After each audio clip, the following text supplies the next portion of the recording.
G'day guys, welcome back to another episode of Chux Garage. We have a very, very special guest. I've been trying to get her on the channel for years. She's moved away to Melbourne. She's back for a drifting event. So let's go get her and bring her in. Her little shoe boots.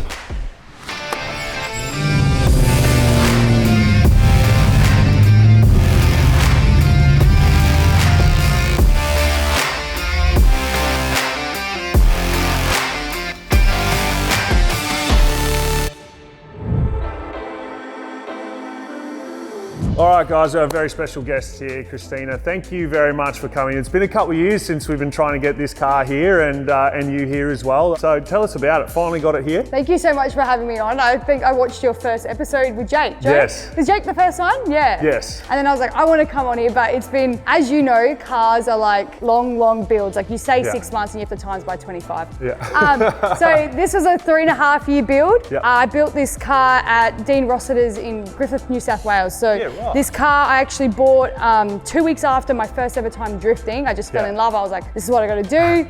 Found a car, it was in Tasmania, and then COVID happened. So 2 weeks after, I bought this car, 2 weeks into lockdown, thought it was just gonna, you know, roll on. Yeah, roll on. Done. Didn't get it for like 1.5 years later, and then we started building it. We put a LS1 in it. I honestly don't know. I'm not gonna sit here and pretend like I know car things. I do not know car things. But when they told me when I was gonna get into drifting, they said, because of my situation, I am a T5 paraplegic, by the way, guys. So they said, because I can't use a manual and clutch kick, they said get a light shell like a Silvio or something with an LS, because I like the torque. And it's immediate, it's there. Yeah, so then we started building this in New South Wales. I thought, 6 months later, but here we are about 4 years later, and I love it. Very, very good. We'll have a look under the bonnet then. So I'll pop this. We have a bonnet latch that we've prepared earlier. It was a lot cleaner, and it's a bit sad now seeing the car, because I've seen it for like 3.5 years nice and clean, and now I've driven it like 5 times, like, oh no, it's starting to get rough. But yeah, well, that's what you build it for, you know. You want to enjoy it, you know. Like they're not. I mean, like my car's just sitting in sheds and collecting dust, you know. So you want to be able to enjoy it, and it looks like you have been. Yeah. So everything basically is like a custom fab job build. Like the engine, I got off the guy that was building my car, Dean. So Steve Roberto, he fully remachined and like refreshing the engine. Nothing's like I haven't built like all the motor, like pistons. And rods. I've replaced all the piston rods and all that, but nothing has been like boosted for like ready to go. I was like, because it was already an expensive. Like that was at the start. And I thought that bill was expensive, really like skyrocketed. But like custom extractors, the intake pipe, we kind of banged up a little bit now because we were trying to make room for the fans. We got AU fans. We had the Mishimoto fans and they were not like cooling my car down. It was overheating, it was getting to 115 and not cooling down. So we got AU, $50 AU fans. Jesse, my beautiful partner, put those in. But we like cut the AU Falcon. Yeah, AU always Falcon. Rely on it, can't you? I know. And then, but we cut the intake pipe to try to fit it, and then we realized we didn't need to, so now it's just banged up. But the strut brace and everything, we got all like Raceworks fittings. They came on board and they were like massive help because that's the go. And it's a 5.7 litre LS1. That's the coming from a VT. That's all I know. Don't ask me anything. Well, there you go. All right, we'll move around to the driver's side because we know you've obviously got a bit of a different setup in there. All right. I was going to say I might need you to grab the hand control so I can show that. But so in here we've got genuine bride. No, we don't. We want a budget. These are fake bride seats. Fake bride seats, but. We have a 3-speed automatic gearbox. I got a turbo 400 in there. So basically you just like once I'm in first, so you just bang it up to second, third. It's only 3-speed. At the moment, because of the diff we have in it, the top speed's only like 150 kilometers. Not that I haven't reached that yet, but I think we're going to change that. We've got a 3D printed cluster for the Holly ECU. Oh yeah, Dean made all that, and he even put like a 3D Red Bull can holder for me. That's a go. I love that. And then we've got, for the braking in this car, GK Tech handbrake there, but it's basically pull back for a handbrake. You got the Willwood master cylinder there for the handbrake, and then you push forward for all the 4 brakes. So it's pretty cool. Like it's just crazy. Like we had to add 2 brake boosters in there because I couldn't like stop the car at all. So my first time drifting, like it's me yelling at Jesse like brake, because I couldn't stop the car. So he would have to get on the brakes for me. Obviously got the roll cage, and then from Motorsport Race Gear, they helped us out with a fire suppression system. Oh yeah. So that green bottle right at the back. So basically you've got all your points sort of all over the car. So you're supposed to put 1 point in the passenger and one for me, but we're like, screw the passengers. Just, you can get out, like you can ride out, I can't ride out. So we've got the 2 nozzles right here at my feet, like those 2 green ones. So those ones are my feet, it's not a foam one, it's a gas like suppression system, so it won't make a mess. And then I've got 2 nozzles in the engine bay. And then I've got all my buttons and stuff right up the top, and then this is my hand control. So the way I drive this car, basically I have to put this Bluetooth throttle on.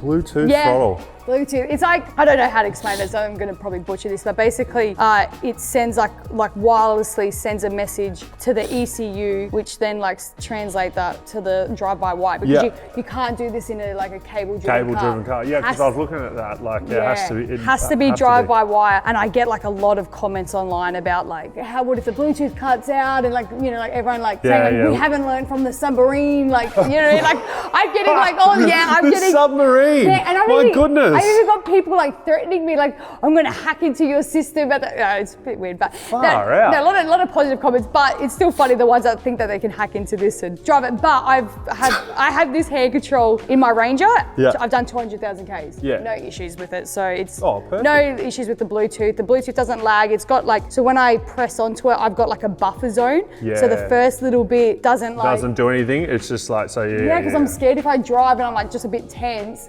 I'm just going to like rear-end someone. So buffer zone, and then basically you've only got that to modulate, which is still fine, but like I feel like that's why I'm kind of not struggling, but like taking a little bit longer to learn how to drift, because it's like that modulating. It's all about it's all touch and feel, and absolutely. Well, it's different, and that's a whole nother level, that thing. But I absolutely love it. And then we put the switches all up there, because that was I was sitting in the car and Dean was like, we're going to put all the switches on that fascia, and I just can't reach like it when you got all the you wouldn't understand that issue, but sure, people's issues, we can't reach certain things. So I was in the car, and when we had the harness on, I was like, I won't be able to reach these buttons. And he was like, we could put it up here like a pilot car, fighter jet. And I was like, oh my God, that's like actual cool. Like, let's do that. So you got all the fans, and even like the wipers and the lights are on there. We got the kill switch ignition, and there's another one on the boot in case of an emergency. Quick release steering wheel, so helps just like getting in and out the car. The Raceworks gave us a steering wheel as well. Perfect. And then normally I try to get into it. No, this is my favorite part. I already told Jesse, I'm like, I can't wait for Charlie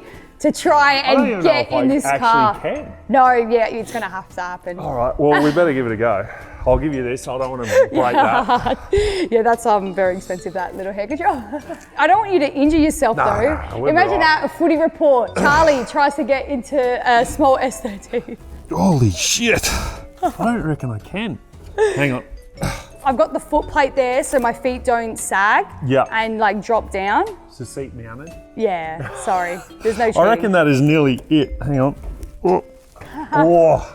That foot might just have to sit out here like this. I love that. I mean, that's all I can do. I'm not going any further. There's no way I could even get the steering wheel going. I mean, at least you could have the throttle. We just need Bluetooth steering. Yeah. I just need a little controller up here, I reckon. Well, this is very cool though, other than me not being able to fit. Yeah, well, I mean, me laying down, I'm 162 centimeters.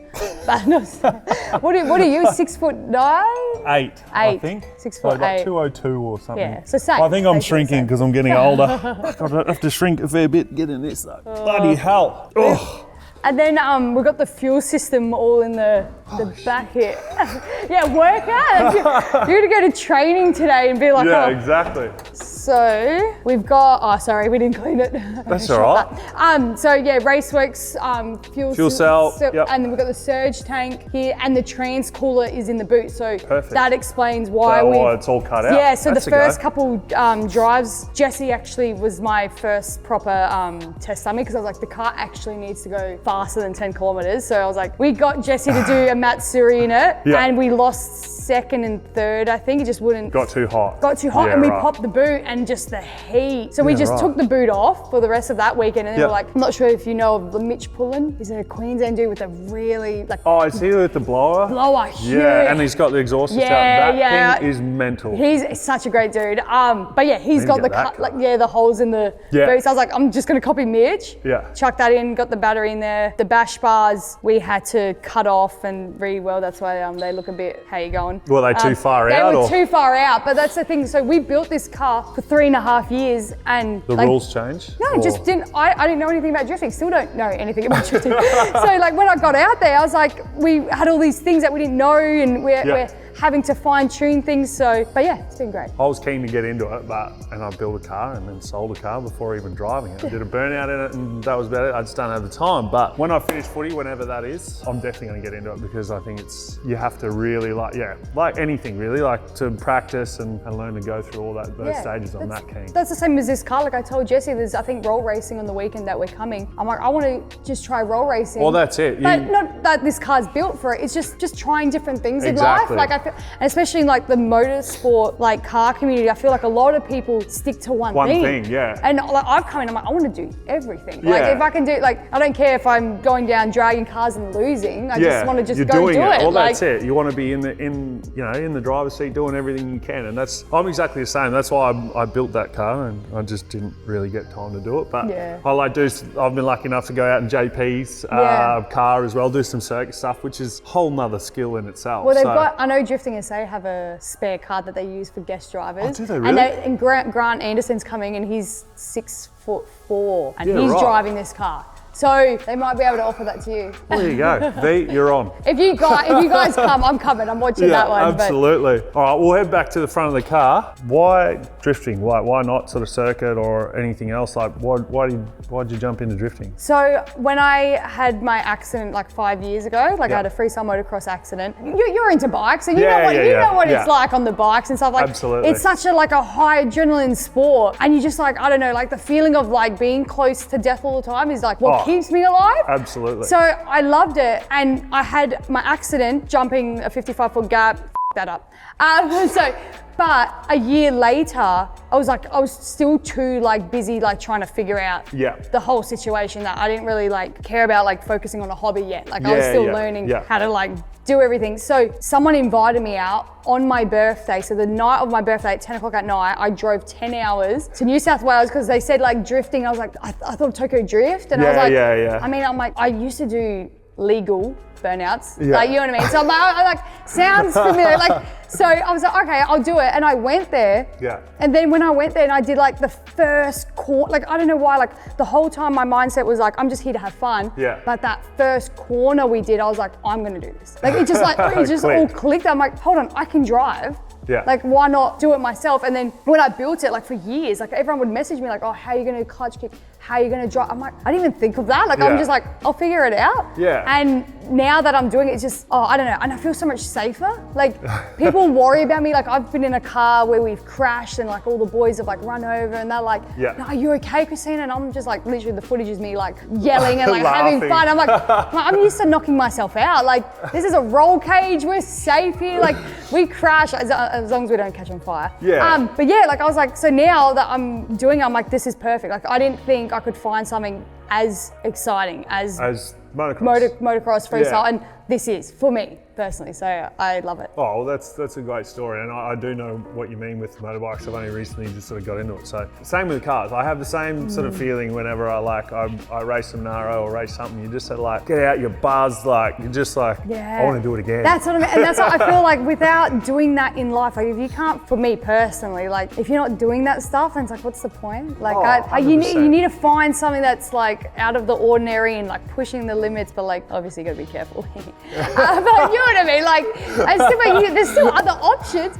Exactly right. And drifting was one of those things I didn't even think was an option for me. So I didn't even consider it. And now that's my sole mission now is on socials and just pumping it, because I know how many other disabled people will be out there not knowing what can I do, because most of us that are in wheelchairs are from motorbikes, ski, extreme sports type of people. So this is another avenue that anyone can go down. Well, that's awesome. I really appreciate you coming on and making the time to come see us. We've got a bit of a gift for you here. Oh, thank you. We do for everyone. We've just got some new merch, new stickers. So I got a bunch of awesome. stickers there for you. We got a tea. Thank you. And I feel bad because I was supposed to bring you my tea and I forgot. It's all right. I know, that's why I messaged you like, oh, what is Charlie like? I feel bad. I need to bring something. But no, absolutely not. But next time we go to the track or something, I'll give it to you. You might be able to fit in the passenger side. Yeah, I reckon. I'll definitely. We'll make that work. Thank you so much for this. We'll do the photo and sign the wall. And are you going to do a burnout? Yes, burnout. Gonna do a burnout? Yes, but we might need assistance, but we're making it happen. That's it. That's the go. Where's Jake? Jake, he's over here. Oh, you didn't get a photo? No, because I was not organised when I did it for the first time with Jake, but we had 3 RBs. Oh, did you? On the very first one. Yep. I love just the height difference with every person here. It's just like you. I know. I haven't really met someone who's sort of my real height. So. I'm a left-handed, so I have to go down. Sorry. That's all right. Good job. Thank you. All right, let's go do a burnout. Yes.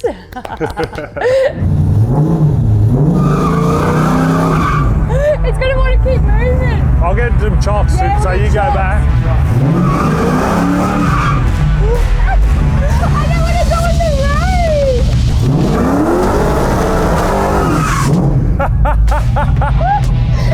That was good. I'm like, but we're gonna end up there. The water worked. Yeah, that's good. I mean, we didn't use water. I did that all myself. That was good. I wish you did. I was like, go straight to the limiter. Yeah, I was like, fuck, we're gonna do it. I'm gonna keep going out there, so might as well just limit That's it. That's good.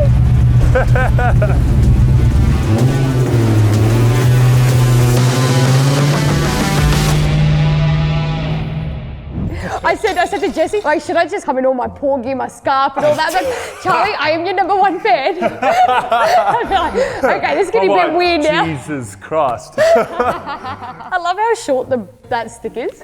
Like, you know what I mean? Like, that's like it's a normal size stick. That's a normal right? size. Like, it looks like you've got like a kid's toy, like moppy. Everything's a novelty. Honestly, I said that to another tall person the other day. Like, I was like being tall is also a handicap. Like, there are a lot of things. No, but seriously. Like, there's so many things that you need to adjust it or can't do. Better be careful saying I'm allowed to say it. Or like when Jessie lifts me in the house, I'm like, oh my God, this is what you see? He lifted me around there. I'm like, oh my God, this is what the house looks like. Well, that's it. Maybe I need to experience some things down lower as well. Down low, yeah. I got really bad lactic acid like from the drift day the other day. Like getting arm pump. Yeah, because I was driving. I'm like, oh my God, I can't feel my arms. God, imagine that, no legs, no arms. But oh shit. You got the best outlook on life I've ever seen. That's unreal.